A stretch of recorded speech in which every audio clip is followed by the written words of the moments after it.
यदि संसार में आपको भव सागर से पार जाना है और जिंदगानी सफल बनानी है तो काम करते रहो और नाम ना भूलो। कैसे नाम जपें काम के समय मैं करके बताता हूं। कैसे करना चाहिए? सबसे पहले जब हम सोकर उठें तो हमें क्या करना चाहिए? हम पहले तो ये निश्चित करें कि हमें उठना कब है। हमें कब उठना चाहिए? सूर्योदय के पहले। सूर्य उदय के पहले जो लोग उठ जाते हैं, जिस घर के लोग उठते हैं, कहते हैं सूर्य उदय के पहले आपके घर में झाड़ू लग जाए, आपका मेन गेट खुल जाए, खिड़कियां खुल जाएं और सूर्य का पहला प्रकाश यदि आपके घर पे आया तब तो आपके घर में सुख शांति और समृद्धि की कभी कमी हो नहीं सकती। जीवन में दुख वो लोग पाते हैं जिनके 7 बज गए, सूर्य भगवान आ गए, अभी तक दरवाजा नहीं खुले, खिड़कियां नहीं खुली, सो रहे हैं, राक्षस राज अभी सो रहे हैं। 7 बज गए, सूर्य भगवान सिर पे चढ़ रहे हैं, अभी तक आप सो रहे हैं। क्या ये हमारी सभ्यता, हमारा संस्कार है? ना, हमारे संस्कार हैं जब हम छोटे थे ना, ये दास अपनी बात कर रहा है, जब हम 10 वर्ष के थे तब हम मंदिर में पूजा करते थे। हम मंदिर में, हमारे पिताजी मंदिर में पुजारी थे, एक मंदिर की पूजा करते थे। तो हम जब 10 साल के थे तब हम 4 बजे स्नान करके 5 बजे पूजा खत्म करके और 5 से 6 बजे तक में सुंदर कांड का रोज पाठ करते थे, हनुमान चालीसा का रोज पाठ करते थे, रोज पाठ करते थे। 6 बजे, सवेरे 6 बजे मंदिर की पूजा और पाठ करके बाहर आ जाते थे अपने काम के लिए, और 6 बजे बाहर आकर गाय के लिए घास लेने के लिए खेत चले जाते थे। चारा काट करके गाय को खिलाते थे, फिर नाश्ता करते थे, फिर रोटियां, नाश्ते में रोटी और अचार खाते थे। हाँ, कभी गुड़ भी खा लेते थे रोटी के साथ। ये दिनचर्या थी। पहला काम हमारा भगवान को धन्यवाद देना होना चाहिए, गौ सेवा होनी चाहिए।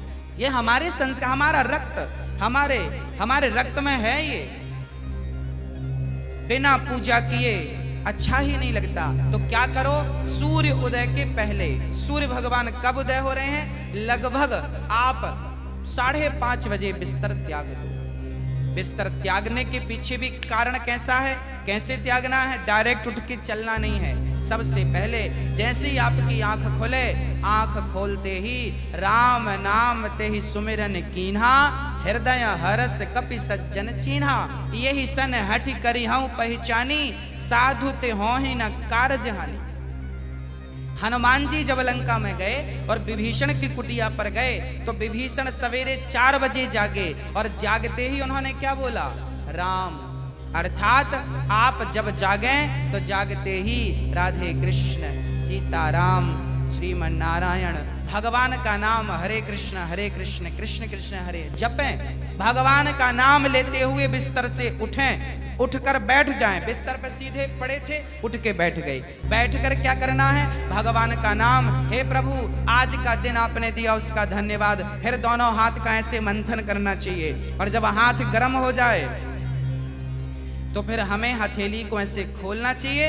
खोलने के बाद हमें एक मंत्र पढ़ना चाहिए। मंत्र याद ना हो तो आप ऐसा करो, कराग्रे वसते लक्ष्मी, कर मध्य सरस्वती, कर मूले तु गोविंदा, प्रभाते कर दर्शनम।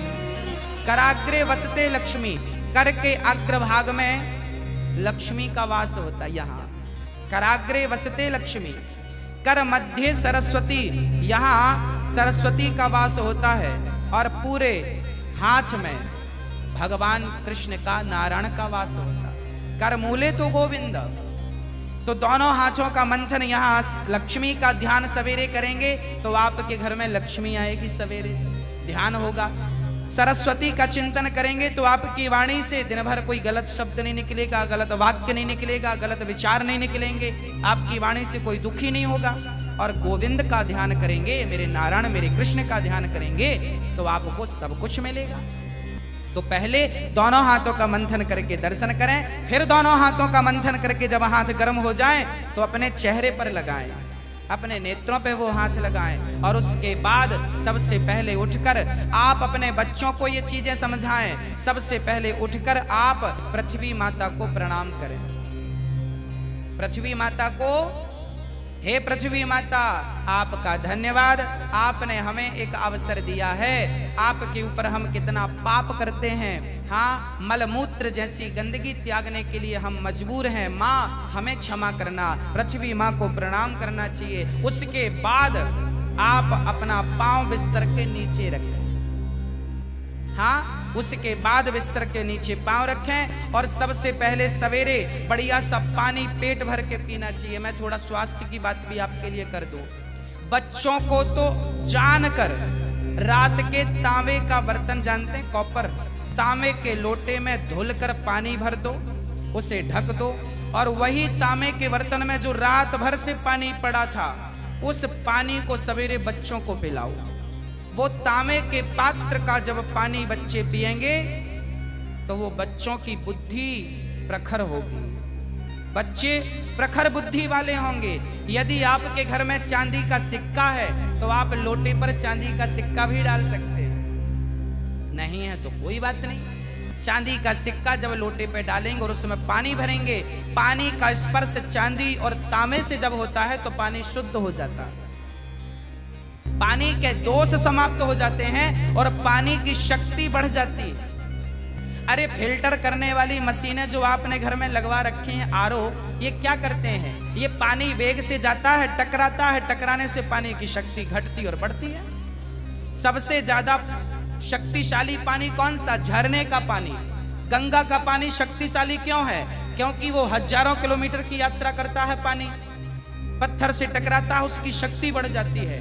तो चांदी और कॉपर की जब पानी स्पर्श करता है तो उसकी शक्ति बढ़ जाती है। वो पानी आप अपने बच्चों को पिलाएं, आप पिएं। 1 लीटर पानी सुबह बच्चों को पिलाएं उठकर, और बच्चों को जब पानी पिलाएंगे पेट में पानी जाएगा तो पेट की सारी गंदगी साफ होगी, आप अपनी क्रियाओं से निवृत्त हों। और उसके बाद आप स्वच्छ कपड़े पहने और सबसे पहले हिंदू परंपरा के अनुसार 1 लोटे में जल भरें, तांबे के लोटे में, और सबसे पहले बच्चों के हाथ से 1 लोटा जल सूर्य भगवान को चढ़वाएं। जिसकी बुद्धि बिल्कुल शून्य है, जिन बच्चों की बुद्धि कम है या शून्य है, ऐसे बच्चे यदि जल चढ़ाएं तो उनकी बुद्धि प्रखर हो जाती है सूर्य नारायण की कृपा से। आप सभी बच्चों को, हम सब हिंदुओं को, चाहे वो स्त्री हो या पुरुष हो, बालक हो या बालिका हो, सबको सूर्य भगवान को जल चढ़ाना चाहिए। कैसे चढ़ाएं? ओम सूर्याय नमः, आदित्याय नमः, भौमाय नमः, खगाय नमः, भास्कराय नमः। सूर्य भगवान के 12 नाम आप ले लीजिए और जल चढ़ाइए, सूर्य भगवान को प्रणाम कीजिए, खड़े खड़े 7 बार घूम जाइए, प्रदक्षिणा कीजिए। सूर्य भगवान की 7 परिक्रमा होती है, 7 प्रदक्षिणा कीजिए सूर्य भगवान की। और उसके बाद यदि आप पति पत्नी में कोई खटापटी चल रही है, झगड़ा चल रहा है, तो आप भी जल चढ़ाएं सूर्य भगवान को, पर उसमें आप थोड़ा सा गुड़ डाल लें, गुड़, मीठा पानी। जब मीठा जल चढ़ाएंगे सूर्य भगवान को तो आपके रिश्तों में मिठास बनी रहेगी। और मैं आपको बता दूं कि आप अपने बच्चों को जो जल चढ़वाएं वो सादा जल ना चढ़वाएं, उसमें थोड़ी कुमकुम डाल लो, रोली लाल कर लो पानी को, लाल पानी सूर्य भगवान को चढ़ाओ, रंगीन पानी सूर्य भगवान को, या चंदन घिस के डाल लो, एक केसर का पत्ता डाल लो, ऐसा रंगीन पानी जब सूर्य भगवान को चढ़ाएंगे तो आपके जीवन में भी नाना प्रकार के भक्ति के रंग, प्रेम के रंग, ज्ञान के रंग चढ़ेंगे। हाँ, तो सूर्य भगवान को प्रणाम करो। उसके बाद आप अपने घर से, जो आपके मंदिर हैं घर पे, ठाकुर जी को बढ़िया पूजन करो। एक थाली साफ करो, थाली में बढ़िया सा एक स्टार बनाओ, चंदन का स्टार बनाओ, चंदन से स्टार बनाओ। उस स्टार, चंदन से स्टार बनाकर बीच में ओम, ओम, ओम लिखना चाहिए। और फिर जो खंड बचेंगे ना, स्टार बनाएंगे तो बीच में ओम लिखेंगे। आजू बाजू जो खंड बचेंगे उनमें आपको लिखना है, या तो आप लिखें श्री राधा कृष्णाभ्याम नमः, या तो आप लिखें श्रीमन नारायण, है ना। आपके जो भी इष्ट हैं उनका नाम लिखें। श्री राधा एक खंड में लिखें श्री, फिर एक में रा, फिर धा, फिर राधा हो गया, फिर श्री कृष्णाभ्याम नमः ऐसा लिखें। श्री सीतारामाभ्याम नमः भी लिख सकते हैं। ऐसा लिख के फिर लड्डू गोपाल जी को उस पर बिठाओ। ठाकुर जी आपके घर पे होंगे ना लड्डू गोपाल जी, आपने जब वो स्टार पर ये सब बना लिया तो वो यंत्र बन जाता है। उस यंत्र को जल डालकर पहले प्रणाम कीजिए, जल डाल के प्रणाम करके फिर उसे आप प्रेम से प्रणाम कीजिए, और प्रणाम करके फिर ठाकुर जी को बिठाइए। ऐसे देखिए टीवी पे दिख रहा है, ऐसे आपको बनाना है, ऐसे आपको बना के ओम, फिर उसमें तुलसी का पत्ता चढ़ाइए लिख करके सब में, और फिर उसको प्रणाम कीजिए, जल चढ़ाइए, तुलसी चढ़ाइए। ये एक यंत्र बन गया, और इसे प्रणाम कीजिए। फिर इसके ऊपर ठाकुर जी को बिठाइए, गोविंद को बिठाइए, बिहारी जी को बिठाइए, और बिठाकर फिर उन्हें स्नान कराइए, प्रेम से स्नान कराइए। कैसे स्नान कराएं? ऐसे स्नान कराएं, और बोलते रहिए श्रीमन नारायण नारायण नारायण। कुछ नहीं आए तो नारायण नारायण, कीर्तन करते श्रीमन नारायण नारायण। ऐसे जल चढ़ाओ।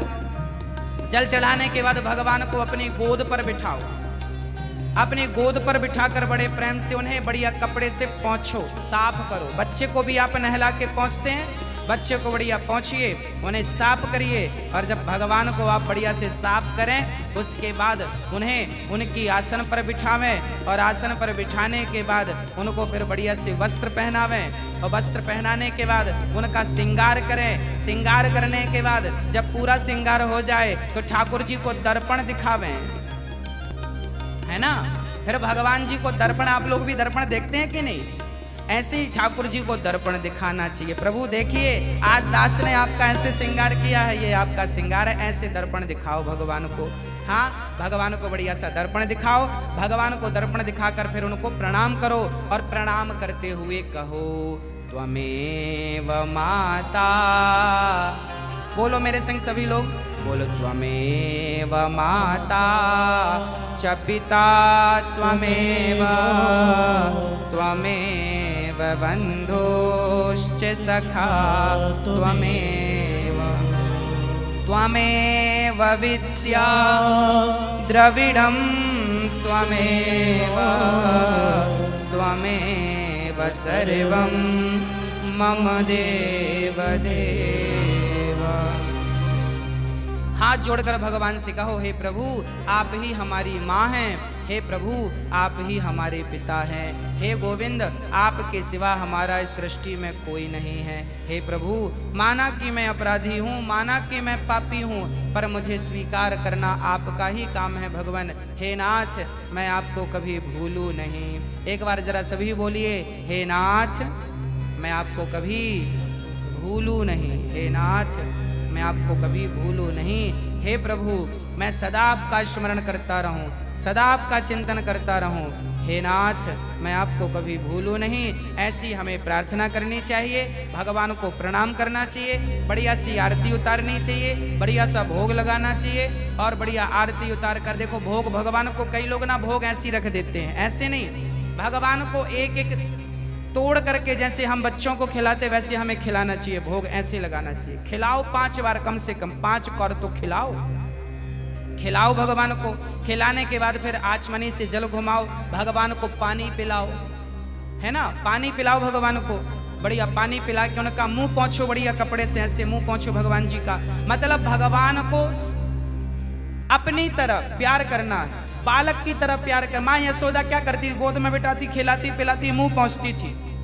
हमें भी वही स्नेह रखना भगवान से। भगवान प्रेम की तो भूखे हैं, वो वस्तुओं के सोना चांदी जिनके पांव लक्ष्मी दबा रही हैं, उन्हें हम क्या पैसा देंगे, उन्हें हम क्या सोना चांदी देंगे। भगवान प्रेम चाहते हैं, सोना चांदी नहीं चाहते। प्रेम से कोई पत्रम पुष्पम फलम तोयम यो में भक्त्या प्रयच्छति, प्रेम से खिलाओ तो सही, भगवान तो सब खाएंगे। प्रेम से खिलाओ, झूठा खिलाओगे तो शबरी माँ ने झूठे बेर खिला दिए। हाँ सब खाते हैं। प्रेम होना चाहिए। अरे मेरा आपसे प्रेम है ना तो मैं आपके घर बासी रोटी भी खा लूंगा, और प्रेम नहीं है तो 56 भोग आप दे देना, हमें पसंद नहीं आएंगे। तो आप और हम जब प्रेम के भूखे हैं तो भगवान क्या वस्तुओं के भूखे हैं? वो प्रेम चाहते हैं, आपका स्नेह चाहते हैं।